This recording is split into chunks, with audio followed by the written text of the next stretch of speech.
দর্শক, এই যুদ্ধ পরিস্থিতি নিয়ে আলোচনা করতে গুলশান থেকে আমাদের সঙ্গে যোগ দিচ্ছেন নিরাপত্তা বিশ্লেষণ ডক্টর নাসির উদ্দিন আহমেদ। আমরা সরাসরি তার সঙ্গে যুক্ত হয়ে জানব।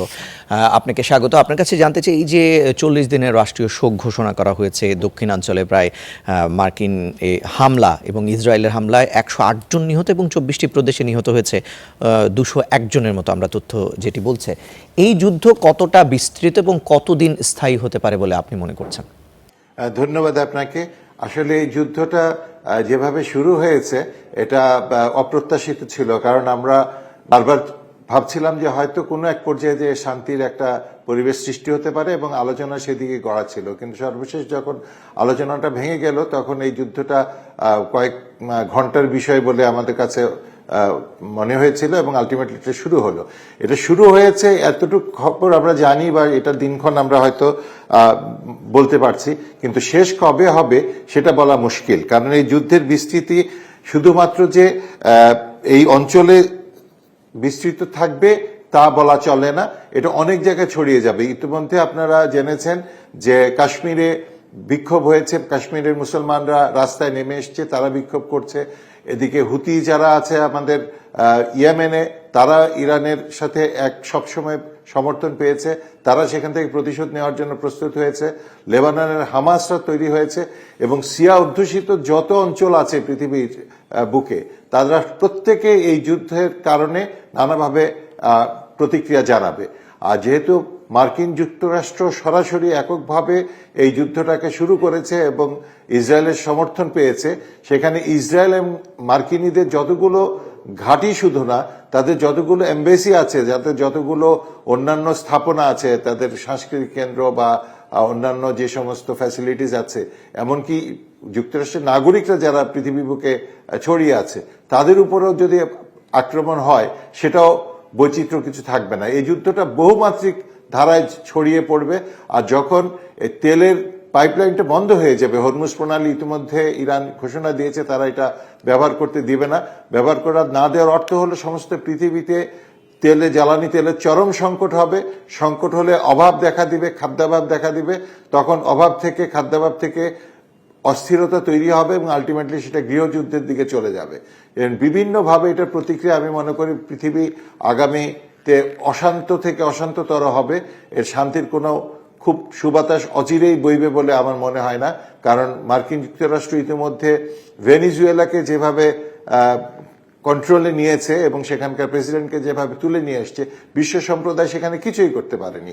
রাশিয়া যেভাবে ইউক্রেনকে আক্রমণ করেছে এবং ইউক্রেনের মতো প্রতিবেশী ছোট দেশকে যেভাবে চেপে ধরেছে, বিশ্ব সম্প্রদায় কিছুই করতে পারেনি। এমনকি পুরো ইউরোপিয়ান ইউনিয়ন সমর্থন দিয়েও ইউক্রেনকে এবং রাশিয়াকে যুদ্ধ থেকে থামাতে পারেনি। তো এই রকম পরিস্থিতিতে আমি ব্যক্তিগতভাবে মনে করি, নিরাপত্তা একজন ছাত্র হিসেবে, যে এই যুদ্ধের বিস্তৃতি অনেক দূর যাবে এবং সেটার পরিণতি খুব ভয়াবহভাবেই শুধু মধ্যপ্রাচ্য না, সমস্ত পৃথিবীকেই দিতে হবে।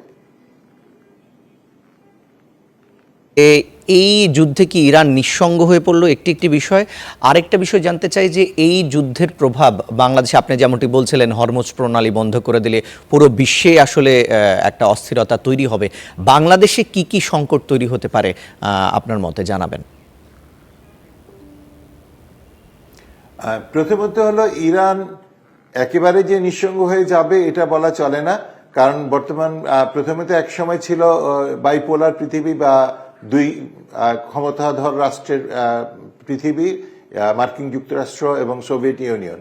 সোভিয়েত ইউনিয়নের ভাঙার পরে যেটা হয়েছে সেটা হচ্ছে যে এটা এক ইউনিপোলার বা একপাক্ষিক একটা দেশ, মার্কিন যুক্তরাষ্ট্র প্রবল শক্তি নিয়ে পৃথিবীতে আবির্ভূত হয়েছিল। কিন্তু তার পরের পর্বটা হলো অর্থনৈতিক দিক থেকে এগিয়ে যাওয়ার কারণে চীন অন্যতম একটা শক্তি হয়ে দাঁড়িয়েছে এবং চীনের সাথে রাশিয়া বর্তমানে আবার ঘুরে দাঁড়িয়েছে। এবং এই দুটি দেশই কিন্তু প্রত্যক্ষভাবে এবং পরোক্ষভাবে ইরানকে সমর্থন দিচ্ছে। কিছুদিন আগে রাশিয়ার একটা বড় ধরনের কার্গো ইরানে নেমেছে, আমরা সেটা খবরে পেয়েছি। চীন, রাশিয়া উভয় দেশ যৌথভাবে তারা সামরিক এবং নৌমহড়া করেছে হরমুজ প্রণালীতে এবং পার্শ্ববর্তী সাগরে। সুতরাং তারা যে একেবারে চুপ থাকবে বা এই সমস্ত মহড়া যে কোনো কিছু না করার জন্য করা হয়েছিল সেটা আমি মনে করি না।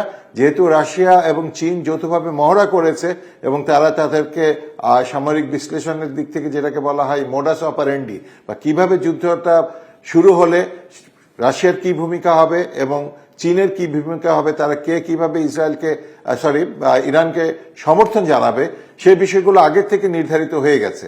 সুতরাং এটার একেবারে ইরানকে নিঃসঙ্গ বলা যাবে না। আর নিঃসঙ্গ হলেও ইরানের যেই রাজনৈতিক সিচুয়েশনটা সেটা এত বেশি ক্যাডার ভিত্তিক, তাদের এখানে তার বিরুদ্ধে খোমেনির বিরুদ্ধে বা তাদের ক্ষমতাসীন দলের বিরুদ্ধে যতই বিদ্রোহ হোক, তাদের ভিতরের যেই ক্যাডারগুলো আছে, যে ইনফ্রাস্ট্রাকচার আছে, বিভিন্ন লেয়ার আছে, সেটা খুবই শক্তিশালী ইসলামিক দলগুলো যেটা করে থাকে। তো সেই জন্য তারা ভিতর থেকেও অনেক প্রতিরোধ করতে পারবে বলে আমি মনে করি। আবার বহির্বিশ্বের থেকেও তারা একটা সমর্থন পাবে, এটা আমি মনে করি। আর বাংলাদেশের কথা বা আমাদের উপমহাদেশের যে কথাগুলো যদি বলি, তাহলে প্রথমত হলো আমি নিজে ব্যক্তিগতভাবে 90-91 সালে যেই যুদ্ধ হয়েছিল সেখানে অংশ নিয়েছিলাম বাংলাদেশ সেনাবাহিনীর পক্ষ থেকে।